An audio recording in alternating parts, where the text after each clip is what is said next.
Hi friends, welcome back to Subhiksha Samayalarai. நான் உங்கள் ஐஸ்வர்யா. இன்றைக்கி நம்ம ரொம்ப சூப்பராக சிக்கன் தம் பிரியாணி குக்கர்லேயே எப்படி செய்யலாங்கிறது பார்த்துடலாம். ரொம்ப சிம்பிள் தான், குறைவான நேரத்தில் ரொம்ப டேஸ்டியாக எப்படி செய்யலாங்கிறது பார்த்துடலாம். வாங்க நம்ம இப்போது வீடியோக்குள்ளே போயிடலாம். ஃபஸ்ட்டு நான் 3/4 கிலோ அளவுக்கு சிக்கனை நல்லா வாஷ் பண்ணிவிட்டு எடுத்துருக்கேன். அதில் 2 டீஸ்பூன் அளவுக்கு இஞ்சி பூண்டு பேஸ்ட்டு சேர்த்துக்கலாம்.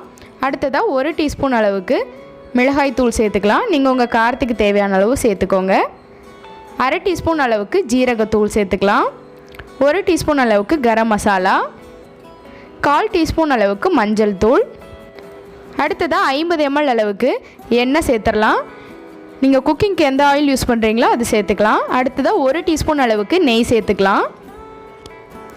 இப்போது இந்த மாதிரி பாதி சைஸ் லெமனை ஜூஸ் பிழிஞ்சிடலாம். அடுத்ததாக 2 பச்சை மிளகாயை இந்த மாதிரி நீல வாக்கில் கீறிட்டு சேர்த்துக்கலாம். 1 கைப்பிடி அளவுக்கு புதினா இலை, 1 கைப்பிடி அளவுக்கு மல்லி இலை நல்லா பொடியை கட் பண்ணிவிட்டு 2 சேர்த்துடலாம். அடுத்ததாக 4 டீஸ்பூன் அளவுக்கு தயிர் சேர்த்துக்கலாம். புளிக்காத ஃப்ரெஷ்ஷான தயிரை எடுத்துக்கோங்க.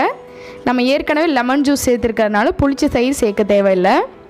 அடுத்ததாக 1 கைப்பிடி அளவுக்கு ஃப்ரைடு ஆனியன், நல்லா ஆனியன் நீல வாக்கில் கட் பண்ணி எண்ணெயில் பொரித்து எடுத்துக்கலாம். அடுத்து இந்த சிக்கனுக்கு தேவையான அளவு உப்பு சேர்த்தலாம். 1 டீஸ்பூன் அளவுக்கு சேர்த்துட்டு இந்த மாதிரி நல்லா இதை மிக்ஸ் பண்ணி விட்டுடலாம். இப்போ இதை 1 மணி நேரம், குறைஞ்சது 1 மணி நேரம், மேக்ஸிமம் 4 மணி நேரத்துலேருந்து 5 மணி நேரம் நீங்கள் ஃப்ரிட்ஜில் ஊற வச்சு கூட எடுத்துக்கலாம். அடுத்ததாக ஒரு பாத்திரத்தில் 8லேருந்து 9 கப் அளவுக்கு தண்ணி சேர்த்து கொதிக்க வச்சுருக்கேன். அதில் ஒரு பிரிஞ்சி இலை, 1 நட்சத்திர சோம்பு, 2 துண்டு பட்டை, 2 ஏலக்காய், 4-5 கிராம்பு சேர்த்துடலாம். இப்போ இந்த சாதத்துக்கு தேவையான அளவு உப்பு சேர்த்துடலாம். நான் ஒரு 1.5 டீஸ்பூன் அளவுக்கு உப்பு சேர்த்துருக்கேன். நீங்கள் உங்கள் சுவைக்கு தேவையான அளவு சேர்த்துக்கோங்க. அடுத்ததாக 1 டீஸ்பூன் அளவுக்கு நெய், ஒரு 2லேருந்து 3 டீஸ்பூன் அளவுக்கு எண்ணெய் சேர்த்துடலாம். எண்ணெய் சேர்க்கும் போது சாதம் வந்து ஒன்றோடு ஒன்று ஒட்டாமல் நல்லா தனித்தனியாக வரும். அடுத்ததாக கொஞ்சம் புதினா இலைகளும் மல்லி இலைகளும் சேர்த்துடலாம். சேர்த்துட்டு இப்போ தண்ணி நல்லா கொதித்து வரட்டும். இந்த ஸ்டேஜில் நான் 2.5 கப் அளவுக்கு பாஸ்மதி ரைஸை 1/2 மணி நேரம் ஊற வச்சுட்டு நல்லா வாஷ் பண்ணி எடுத்திருக்கேன். அதை சேர்த்துடலாம். 2.5 கப் பாஸ்மதி ரைஸ்க்கு நான் 8லேருந்து 9 கப் அளவுக்கு தண்ணி சேர்த்துருக்கேன். எந்த கப்பில் அரிசி எடுத்தீங்களோ அதே கப்பில் தண்ணி சேர்த்துக்கோங்க. தண்ணி கொஞ்சம் கூட இருந்தாலும் பரவாயில்ல, அப்போ தான் சாதம் ஒன்றோட ஒன்று ஒட்டாமல் தனித்தனியாக வரும். இப்போ பாதி அளவுக்கு சாதம் வெந்ததும் ஸ்டவ் ஆஃப் பண்ணிடலாம். அடுத்தது ஒரு குக்கரில் 2 டீஸ்பூன் அளவுக்கு எண்ணெய் சேர்த்து நம்ம மிக்ஸ் பண்ணி வச்சுருந்த சிக்கனை சேர்த்துடலாம்.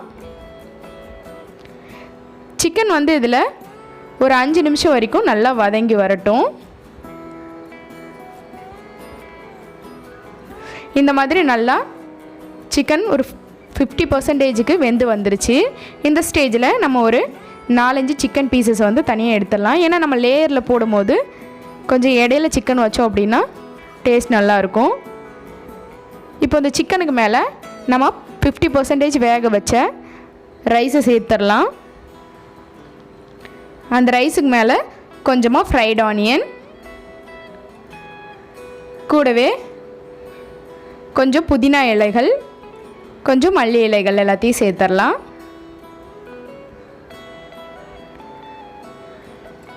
இந்த மாதிரி நம்ம ஸ்டெப் பை ஸ்டெப்பாக செய்யும் போது ரொம்ப சூப்பராக இருக்கும்.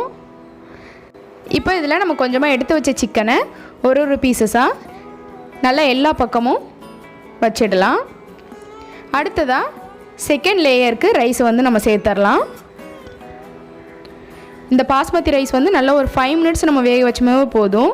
50% வந்திருக்கும். தண்ணி வடிச்சிட்டு நல்லா இதில் இந்த மாதிரி சேர்த்துக்கலாம். இப்போ இது மேலே கொஞ்சமாக ஃப்ரைட் ஆனியன், அதே போல் கொஞ்சம் மல்லி இலைகளும் புதினா இலைகளும் சேர்த்துடலாம். இப்போ இது எல்லாத்தையும் சேர்த்த பிறகு நான் ரெட் கலர் ஃபுட் கலர் வந்து இந்த மாதிரி தண்ணியில் மிக்ஸ் பண்ணி வச்சுருக்கேன், அதை சேர்த்துக்கிறேன். உங்களுக்கு நல்லா இன்னும் ஹெல்த்தியாக நேச்சராக வேணும் அப்படின்னா சேஃப்ரான் மில்க் வந்து சேர்த்துட்டோம் அப்படின்னா நல்ல கலர் இன்னும் சூப்பராக இருக்கும். இப்போ இது கொஞ்சமாக இந்த மாதிரி எல்லா பக்கமும் ஸ்ப்ரெட் பண்ணிடலாம். இப்போ மேலே 1 டீஸ்பூன் அளவுக்கு நெய் நல்லா வாசனைக்காகவும் சுவைக்காகவும் சேர்த்துடலாம். இப்போ இது எல்லாத்தையும் சேர்த்துட்டு நம்ம சாதம் வேக வச்ச தண்ணியை 1 கப் அளவுக்கு தண்ணி சேர்த்துடலாம். அப்போ தான் இந்த சிக்கனும் ரைஸும் வெந்து வரத்துக்கு சரியாக இருக்கும். கூடவே 4-5 முந்திரி பருப்பு நெய்யில் பொரிச்சிட்டு சேர்த்துடலாம்.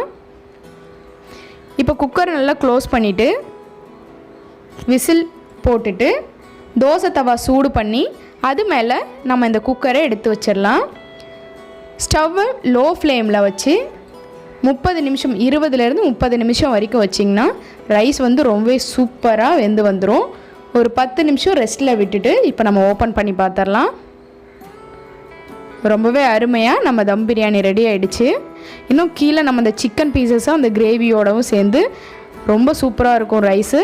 நம்ம இன்னொரு பாத்திரத்தில் நல்லா மாற்றிட்டு நல்லா மிக்ஸ் பண்ணிட்டோம் அப்படின்னா ரொம்ப சூப்பரான நம்ம தம் பிரியாணி ரெடி ஆயிரும். பாருங்கள், ரைஸும் வந்து நல்லா கரெக்டாக வெந்து வந்திருக்கு.